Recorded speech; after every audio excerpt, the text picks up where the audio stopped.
Hey guys, what's going on? ThePrideOfLDN here. You guys know what to do. As always, like, subscribe, all that good stuff. Let's get into today's video.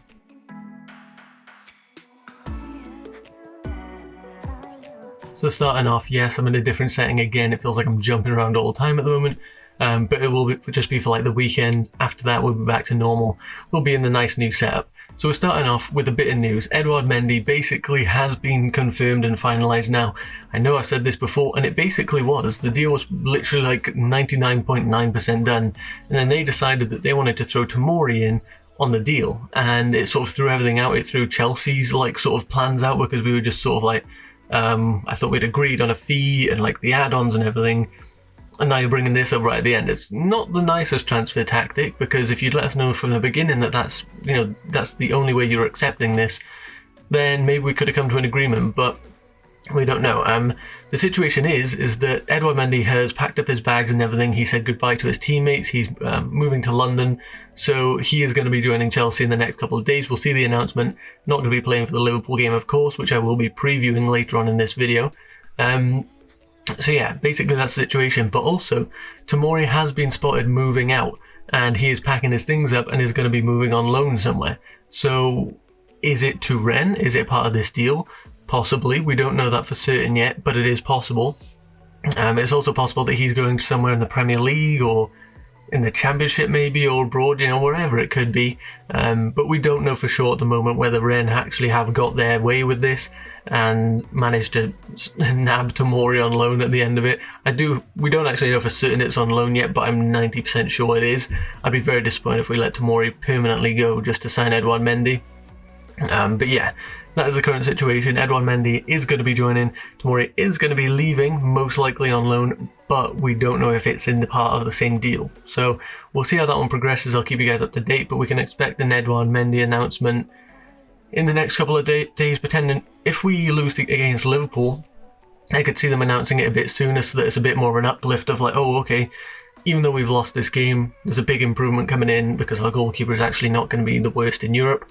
So with that, maybe we'll see the result, the transfer being announced sooner. Maybe not, we don't know. But let's move on to the next topic.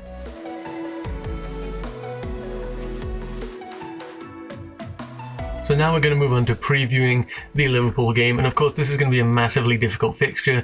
If Chelsea are to push a title race this season, then this could be a massive game. If we end up winning this game and we go, up right at the top of the Premier League still, even after having a very difficult fixture against Liverpool, the current champions, then that would be a massive statement of intent, and I do think we can do it with our current new signings. I think Timo Werner already showing so much of the right attitude that you need to see in a player, and I'm very excited to see what he does against Liverpool, because there was obviously interest in him from Liverpool. So is that gonna fire him up? Is that gonna make him score a brace, a hat trick or something against Liverpool? I really do hope so, because that'd go a long way to helping us win the game. But it also, it can affect players in different ways. That maybe, I don't think it will, but it can affect players negatively. But I don't think Timo Werner is that guy. He has got such a great attitude from what we've seen in interviews just since he's joined Chelsea, before joining Chelsea. Like, this guy, elite player, elite mentality. So I cannot wait to see what he does. We do have injuries, unfortunately, though, in this game, and we're talking Hakim Ziyech is not going to feature, Christian Pulisic's not going to feature, Thiago Silva won't feature, and Ben Chilwell won't feature. I'm pretty sure that's everyone. Kovacic is back from his suspension, so he's eligible for this game, and I will be utilising him in my starting 11.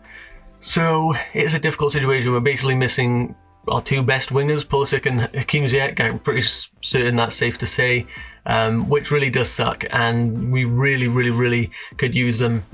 It does make me think, do Chelsea need to change their sort of medical staff and stuff like that? Because we've had so many injuries last season, and you sort of think, okay, new season, maybe we'll be able to fix it for this season. We've had a very short break. We had a number of weeks before this season started, so it just feels like a continuation of last season, and we're still probably going to be seeing the same injuries, which really sucks. Players did not get a long break off, and it's a big shame. But that's what we've got to deal with. So we're going to go through my starting 11. In goal, I'm going to be keeping Kepa Arrizabalaga. I know most people would be saying, hell no, get Caballero in there. I've got no problem with that. If Caballero starts, I'm just as happy as if Kepa starts. Maybe even a little happier in a weird way, even though I picked Kepa. No reason I picked Kepa is he's had absolute blunders against Liverpool, but he has had good moments. And I just think he made a couple of good saves against Brighton, and then that one that he definitely, I think, should have saved when they scored, which brings it down a notch. But I don't know. Kepa's in there for me. We haven't got many better options. Caballero can be better, but he can also be like worse and just as bad. So I'm just going to throw Kepa in there. It's all we have at the moment. Soon Edouard Mendy will come in and he will fix all of this, hopefully. But then for the back line, I'm going to be going for Reece James at right back. He is supposedly fit. Azpi at left back. Zuma and Christensen as the centre back pairing. Now I think that should be an okay defence to get us through. You could make a case for 5 at the back. I'd be just as happy with that. So if that's what people think we should do, fine by me. I guess we'd be throwing in Rudiger in there as well if it goes to a 5 at the back. But no, I think I'm fine with it being a 4 at the back. We've done okay against Liverpool with a 4 at the back before, I believe. And yeah, it should work. Then the sort of double pivot DM role, I'm going to be bringing Kovacic back into the mix because obviously his suspension is over now. And of course, N'Golo Kante next to him. And I think that'll do well. You've got Kante, both of them able to progress the ball forward as sort of box-to-box midfielders. But you've also got, the tackling ability in Kante and Kovacic, to be fair. He has had some really good tackles. When he sort of slides in from behind and like hooks his leg around, he does that quite a lot and gets it right most of the time. But definitely has had a few blunders. But yeah, I think that sort of DM partnership would work. Then for the sort of front, the formation is 4-2-3-1, by the way, if you couldn't guess where I was going with it. Then for the 3, I'm going to be going with Havertz in the middle. On the right hand side, going to be throwing Callum Hudson-Odoi, and on the left, I'm going to be throwing Timo Werner. Now you could switch Callum and Timo. I think they'll probably be doing that all game. They'll be saying, let me go over that side for a bit. I'll try it against those defenders, see if I can sort of whip any magic up. And I think that'll be good because up front, I'm going to be going with Olivier Giroud. You could make a case for Tammy Abraham. I just think the experience of a Giroud in a big game like this might be a little more beneficial. But if Tammy plays, I'm honestly not that bothered. He could play. I've got no problem with it. We've got quite a decent bit of squad depth at the moment in the striker position, so I do think this will work. Whether it means we'll get the win, I don't know. Maybe we do need to play a little more defensive. But then again, given how many good attacking players we've got, I think it would be really beneficial to get as many of them on the pitch as possible. And if we can, have all these attacking players on the pitch, then maybe we can dominate the game a little bit. So backline, I think, is decent. The DM to Kovacic at Kante, I think that's actually pretty solid. Havertz at cam, Werner on the left, Callum on the right, Giroud up front. I think that's a pretty decent starting 11, and that should be able to see us through the game. Then for a score prediction, we know Liverpool had that game against Leeds where they won 4-3, I'm pretty sure it was, and that was a wild game, so I do suspect there will be goals, although they're definitely going to have worked on their defensive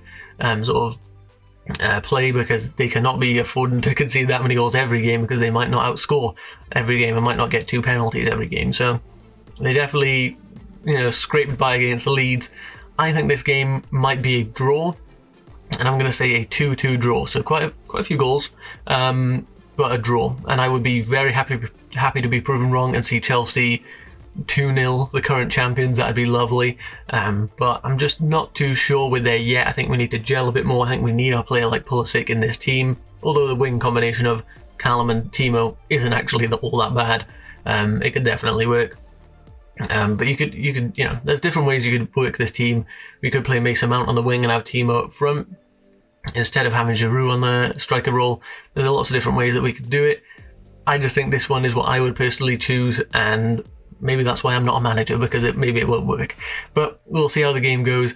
2-2 with that starting lineup, I'd be decently happy. And then in the future we could start seeing Ben Chilwell involved at left back. That should help us defensively. Thiago Silva getting involved, Christian Pulisic, Hakim Ziyech back from injury, and I think we'll start looking like a little bit more solid of a team. So that's what I'm going with. Let me know what you guys think down in the comment section down below. If you want to let me know your starting 11, your score prediction, whatever it is, I'm very happy to hear it and have a little chat with you down there. That's going to be the end of the video. If you did enjoy, be sure to leave a like, subscribe, all that good stuff, and I'll catch you in the next one. Goodbye.